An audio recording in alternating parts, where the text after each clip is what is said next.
Okay guys, welcome to EduRise. Today we'll be doing Physical Sciences, Paper 1, 2023. The topics that we'll focus on today, it's mainly vertical projectile motion and electrical circuits as well. So the first question that we'll start with is the vertical projectile questions. You are given this diagram over here. The statement reads as follows: a ball of mass 0.5 kg is thrown vertically upwards from the top edge of a building which is 15.3 meters high. The ball reaches a maximum height of 5.89 meters above the top of the building. The ball strikes the ground and bounces vertically upwards, reaching a maximum height at point P as shown in the diagram. Okay, so guys, what the question is, what the statement is actually saying is that here we have a ball that is thrown at the top of the building, right? We have a ball that is thrown at the top of the building. We do not know the initial velocity at which the ball is thrown at. So I'm gonna go ahead and write down there my unknown. So here I do not know my initial velocity, right? Please guys, always try to make your diagrams date, like write everything that you know and the questions that you have about the the statement that you have given you, right? Because that helps a lot, because you can see what you have to calculate and see what you cannot you don't have to calculate, right? So here we do not know our initial velocity, so we're gonna go ahead and write down there our initial velocity is an unknown, right? And then the statement continues to say that the ball reaches a maximum height of 5.89. So guys, what do you know about maximum height? At maximum height, the velocity is what? Of course, it's equals to 0.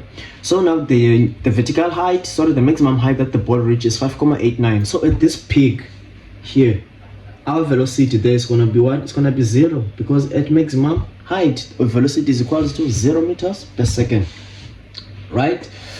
The ball strikes the ground and bounces vertically upwards, reaching a point P as shown in the diagram below. So the ball was thrown up, and then it went to the air, and then it returned, and then it bounced into the ground, and then reached a new height, maximum height at P. So again, VP here at max is equals to what? 0 meters per second. This is what you guys are supposed to do. Always write down what you know and write down what you don't know, right? And now the second thing, after you are done now making your diagram date, writing everything that you know and what you don't know, now what you have to do now is to select direction.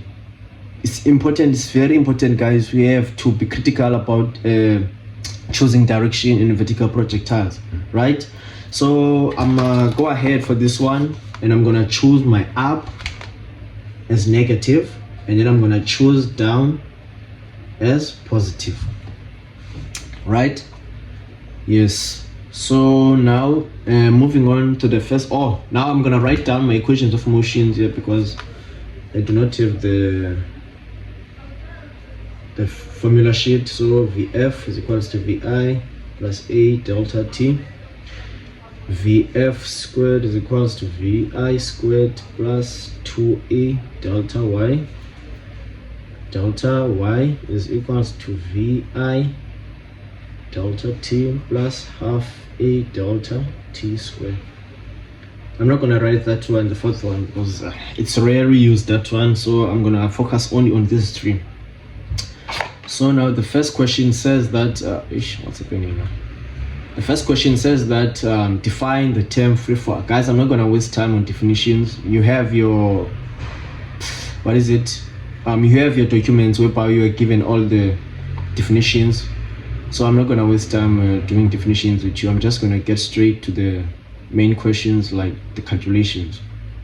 So now they are saying that 3.2, using only equations of motion, calculate the speed at which the ball was projected upwards. Right, so now they're looking for the speed at which the ball was projected upwards. So now guys, we are going to focus only on this area here. Let me use my highlighter.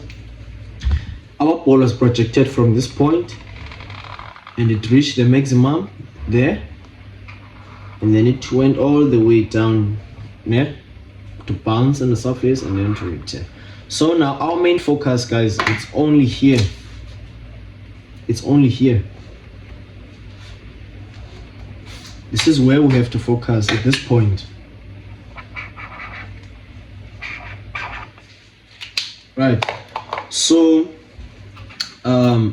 we know that we don't have the initial velocity, but we know that we have the final velocity, and we also have what? The distance, the displacement, sorry.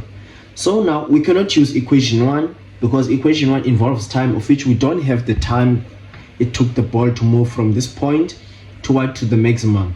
So the only equation that is applicable here is the second equation. So we're gonna use it. So Vf squared is equals to Vi squared plus 2a delta y. Vf squared is equals to, what was our, okay, let me write it again. Plus 2a delta y. What is our Vf squared? Our Vf squared is 0, of course. 0 is equals to Vi, of which is the unknown that you are looking for, the velocity at which the ball was thrown into the air, times 2 into, now guys, since the ball is moving upwards, and I said that upward must be positive, so the acceleration is going to acting downwards, always acting downwards acceleration due to gravity. But now, since it is going the opposite direction, right, we're going to put the negative sign there, because the motion of the ball is going up and the acceleration is going down, so we have to put negative. So negative 9.8 times 5.89, and then you transpose everything. Okay, 0 before transposing, and then you just multiply everything there, 5.89, and you're gonna get negative 1554444 transpose 115.444 is equals to Vi squared. You divide everything, therefore Vi is equals to 115.444. It's gonna be equals to 10.74 meters per second. Therefore you have to state your direction. So therefore my V initial is equals to 10.74 meters per second upwards. It's important your velocity must go with direction. So it's 10.74 meters per second upwards.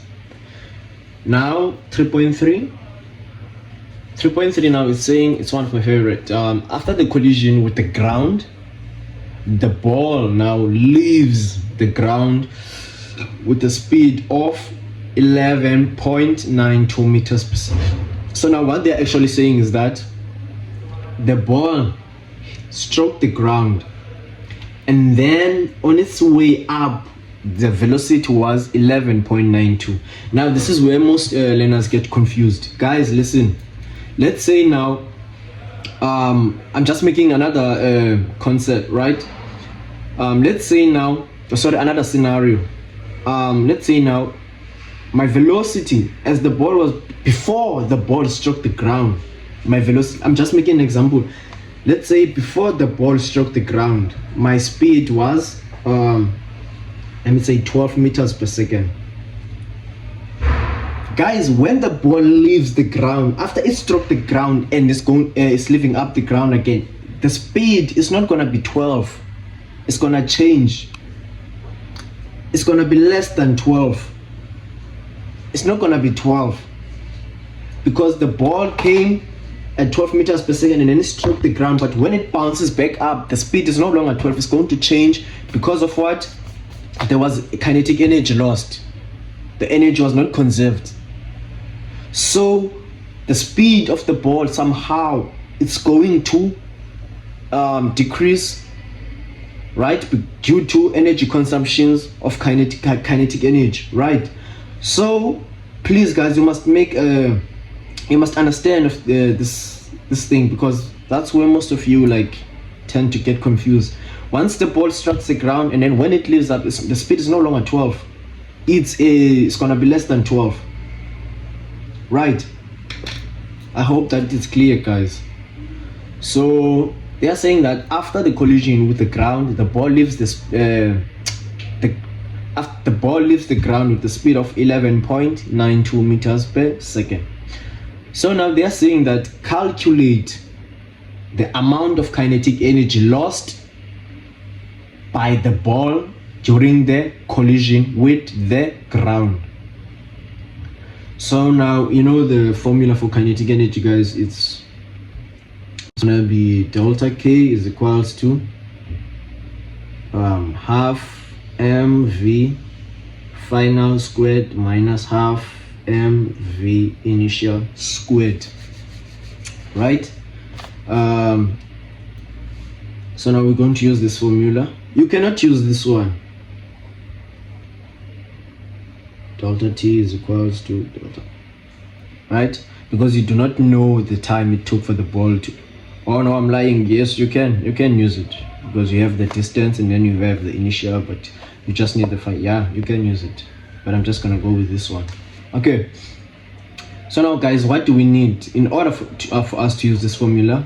We're going to need our final velocity. We are going to need our final velocity because we already have the initial and we already know the mass. They've given us the mass. The mass is 0.5 kg.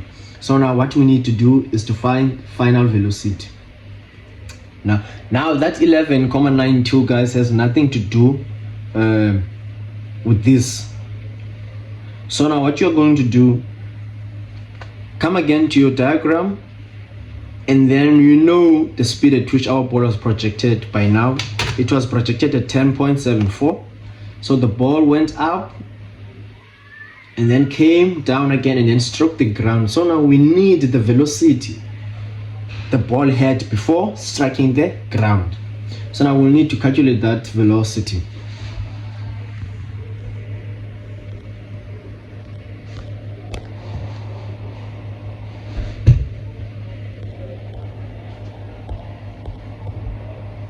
So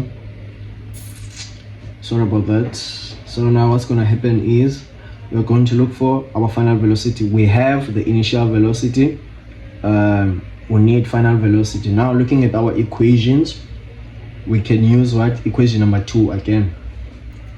So we're going to say vf squared is equals to vi squared plus 2a delta y, and then vf squared is equals to our initial, it's negative 10.7, because remember it's going up, plus 2.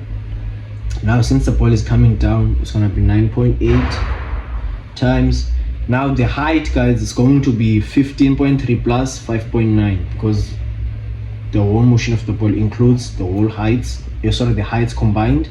So it's going to be 15.3 plus 5.89. That's going to give me 21.19. And then now we just put the root on both sides. Therefore VF is going to be negative 10.74 squared plus 2 into 9.8, 21.19. I made a mistake. 10.74 squared plus 2 to 9.8. That's gonna give me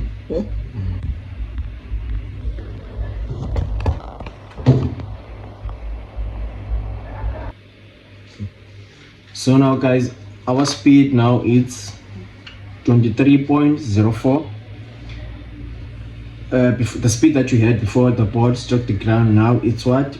It's 23.04 meters per second down. And it does make sense because you throw the ball, for instance, if you throw a ball at 2 meters per second, and then when it comes down, you expect it to have the velocity greater than what the initial velocity, especially if now there's a difference in heights. But if the height is the same at which you throw the ball and then you capture the ball again, then the speed is going to be the same.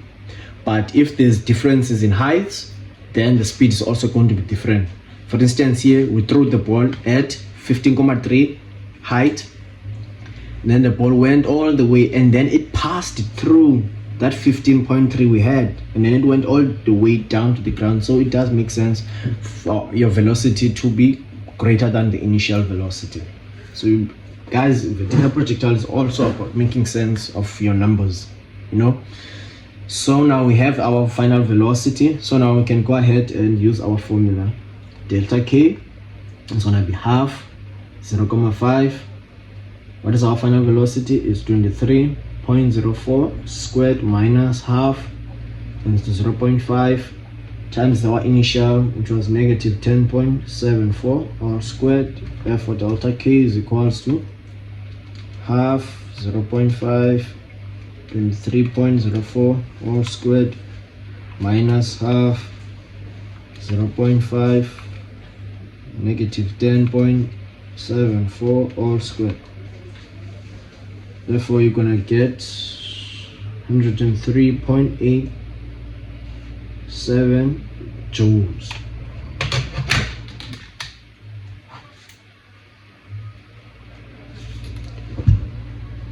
Okay guys, continuing with 3.3.1, right?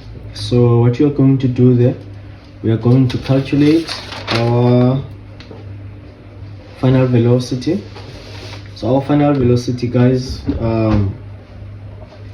for the final velocity we're going to use this formula over here, Vf squared. So Vf squared is equals to Vi squared plus 2a delta y. Vf squared is equals to, so our initial was, we calculated it as 10.74, so we're going to substitute negative 10.74. Doesn't matter because we're going to put a square root there, of which a square of which is going to be positive again, plus 2 into 9.8. Now guys, for the height, because now we are moving from this area, so from this point down here, so we are only going to include 15.3 as our height, because guys, in vertical projectile motion, remember, this is what I was talking about earlier on. If you throw a ball in a certain height and then capture the ball at that same certain height, the speed, the initial and the final speed are going to be the same. So hence why here we are using what, the 10.74. We are going to exclude this part over here. We are just going to focus here now. Now we need the velocity at which the ball struck the ground. So hence now I'm going to put 15.3 here. Is it 15.3? Yes, 15.3. And then I will just put the square root. So Vf is equals to negative 10.74 all squared plus 2 is to 9.8 is to 15.3. That will be 20.38 meters per second. That's our velocity. But now guys, remember we are looking for the energy. So this energy is lost before is lost during what, the impact with the ground. So I'm going to draw here so you can see what I'm talking about. So now here's our ball coming here. This is our ball coming here, and then at this point it hits the ground, and then when it bounces off again from the ground, remember this is what I was talking about. The speed, for instance, in this case, it struck the ground with 20.38 meters per second. So this is our, for this scenario here, this is our initial velocity, and then after the impact, now our final velocity is going to be what, the retrenched velocity, which was they said it was 11.92 meters per second. So now this is going to be our what, our final velocity. So our focus is here guys, we struck the ground and then we bounced off back. So now we need this energy that was lost during what, that impact over there.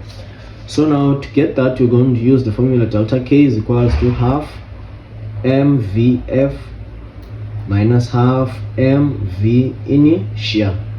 So now half, and then our mass was 0.5, and then now our final velocity is gonna be the 11.92. Since now it's going up, and we said up must be negative, so negative 0.92, but again it doesn't matter because it's squared, minus half 0.5, and then what is our v initial? Our v initial is the 20 now, 20.38 squared. Therefore delta k will be half to 0.5 negative 11.92 all squared minus half is to 0.5 is to 20.38 all squared. Therefore our answer will be negative 68.31 joules. Now guys, that negative there, it shows that this is the amount of energy that was removed from the system. So this is the actual amount of energy that the ball lost during what? The impact. Therefore delta K is equals to 68.31 joules. Don't worry, that negative shows that this is the amount of energy that we lost during what? The impact. So now 3.3.2, it says that calculate the time taken for the ball to reach point P after leaving the ground. So now remember guys, at point P, so it's another maximum height, so our final velocity there is what? 0 meters per second. But now it says that the time taken for the ball to reach point P after leaving the ground. So our after, the velocity that we have after leaving the ground, it's what? It's that 11.92 they gave us.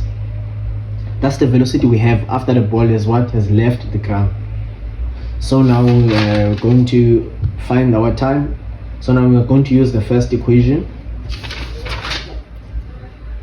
So Vf is equals to Vi plus A delta T. So our V final is 0. Our V initial is going to be negative 11.92 because it's going up, plus 9.8 delta T. And therefore 11.92 is equals to 9.8 delta T. Divide everything by 9.8, 9.8. Therefore delta T is equals to 11.92 divided by 9.8. That will be 1.22 seconds. So the time it took the ball to bounce from the ground and reach the new maximum height was 1.22 seconds. And then the next question. The next question, guys, it's a follow-up question. It's a follow-up question. They've given us a graph. It's a follow-up question. They've given us the graph there. So we have time, seconds, and then we have this line, then we have this line. So this is T2, this is T1, and then this is K, and this is L, this is 0, velocity in meters per second. Okay, this graph is actually the motion of it represents the motion of the ball. So now they're saying in 3.4.1, write down the numerical values indicated by each of the following. So now they want the numerical value of K. So now guys, what is K? Because you can see now this graph shows the motion of a bouncing object. So guys, I'm gonna try and show you how you can take a scenario, translate your scenario to the graph. Remember guys, we're on top of the building here, right? We're on top of the building, and then we threw the ball. So we threw the ball at this point, and then the ball, it went all the way until it struck the ground. So it's actually this part here. It went all the way until it hit the ground, and then now it bounced off. So now this bounced area is actually let me use pink. It's this area here. This pink area here is actually this one, because this ball, it went all the way, struck the ground, and then it bounced off. So we threw it here, it went all the way, and then it hit the ground, and then it bounced back, and then it reached what? The maximum. Whenever you graph your velocity time graph in projectile motions is on the intercept to the x-axis, therefore that point there, that's the maximum. That's the maximum height there, right? So now this is ground level, and then here this is maximum. Please guys, take note of that. Whenever your graph intercept with the x-axis in vertical in the velocity time graph, then that's where your graph your object reaches what? The maximum point. So now they are saying, okay, what is the value of k? So now we can see that k, so our ball bounced from the ground and it went all the way up here. So now they want this speed, so it bounced off and then it went all the way to maximum. So it bounced off here and then it went all the way to p. So this point here, our value at k is going to be 11.92, because that's the velocity at which the ball left the ground. So it's going to be it's going to be 11.92. So our value at k, it's 11.92 meters per second. And then 3.4.2, the value at L. So guys, it's obvious, L is the velocity at which we threw the ball. So the velocity at which we threw the ball was let me check. It was 10.74 meters per second. And then 3.4.3. Now 3.4.3 says that they want the difference between 2 and T1. So T2 minus T1, guys, is actually this part here. It's actually the pink part, the time it took the ball to leave the ground and then reach the new maximum height. We already calculated it. It's 1.22 seconds. See, that's how, guys, you analyze the vertical projectile questions. Now moving on to the electric circuit.